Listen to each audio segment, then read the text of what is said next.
Hi there, my name's John, and I'm going to rant about veal. You've probably heard lots of people ranting about veal before. Lots of people rant to me about veal. Most of them don't know what they're talking about. So I'm gonna rant at you and try and correct some misunderstandings about a very misunderstood meat. Firstly, why is veal controversial in the first place? Well, a lot of people think that veal is reared in crates and that it is a baby animal. Actually, neither of these things are true with British veal. It is true that veal got a very bad reputation because of the way that it was being reared. A lot of calves were being reared in very bad conditions, in the way that a lot of animals are reared in very bad conditions still to this day. But this gave veal and all veal producers a bad name, and something that those of us who produce good veal are fighting to come up against. Also, people think that veal is a baby, that when you're eating veal, you're eating a baby animal. Actually, again, this probably once was true. There was a product called Bobby veal where very young calves were taken. People sometimes come up to me and say, "Oh, why is your veal so expensive? When I was a child, I could buy a whole leg of veal for a few shillings." And I said, "Well, how big was the whole leg of veal?" And they said, "Oh, it was about this big." I said, "Well, that's not the good veal. That's not the veal you should be eating." As Nick said when he introduced me, he said I was going to rant about rosé veal. Actually, I prefer just to call it veal because it's veal as veal should be. But rosé veal is a term that has been coined to try and convince people that there is a different way of producing veal and a good way of producing veal. So what is rosé veal, or the veal that is available in Britain and produced by British veal producers? For a start, it is older than most meat we eat. Most rosé veal is reared to between 6 and 12 months. If you think about it, most of the pork we eat is reared to about 5 or 6 months. Most lamb can be anywhere between 3 months and 12 months. It's a young animal, and most chicken, especially supermarket chicken, has lived for 42 days. So in the grand scheme of things, veal is not a young animal at all. It's an animal that's had a reasonable life. It's also an animal that's had a good life. Our veal calves are reared all in the open air. They have a varied diet. They have plenty of room to move around. They have deep straw bedding. They're in small groups, so they have their friends among them, and they have a good life, as good a life as any other animal that we eat.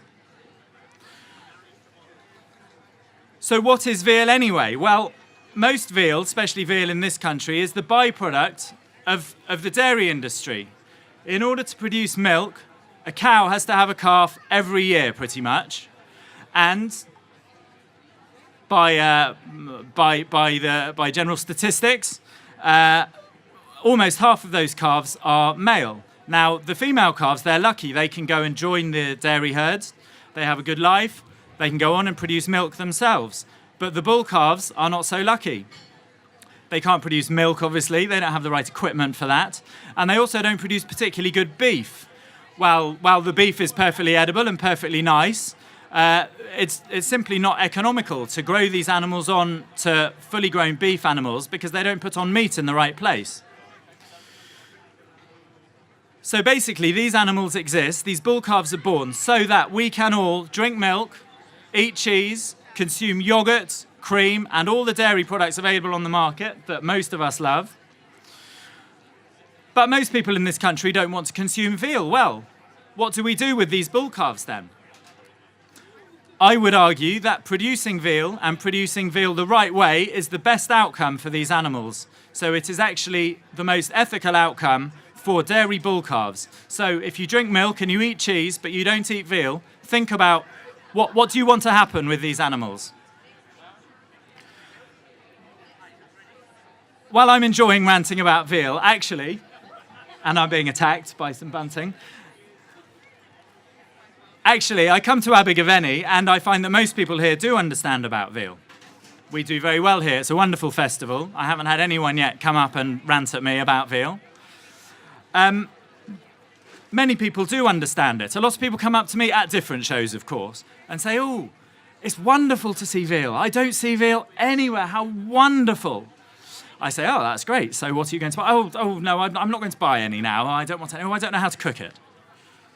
Well, that's great. If you think it's lovely to see veal, then what you need to do is buy some, or at least encourage the meat eaters you know to buy some. Because we don't produce veal for people to ease their consciences about drinking milk and look at it and say, well, that's wonderful. You need to actually support British veal, otherwise it will go away. And these dairy bull calves what will happen to them? A lot of them get shot at birth because there is no market for them. Tens of thousands of dairy bull calves in this country are shot at birth. And historically, a lot of them have been shipped to the continent. Now, what happens when bull calves are shipped to the continent? Well, actually, continental veal, again, like British veal, isn't as bad as its reputation suggests.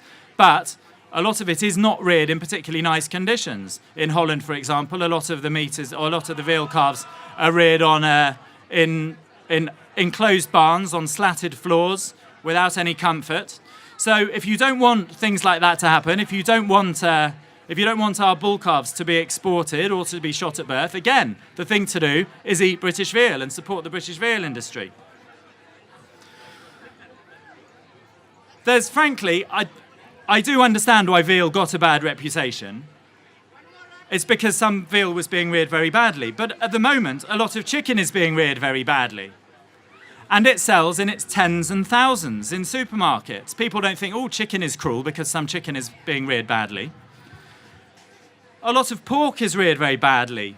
Not so much in this country.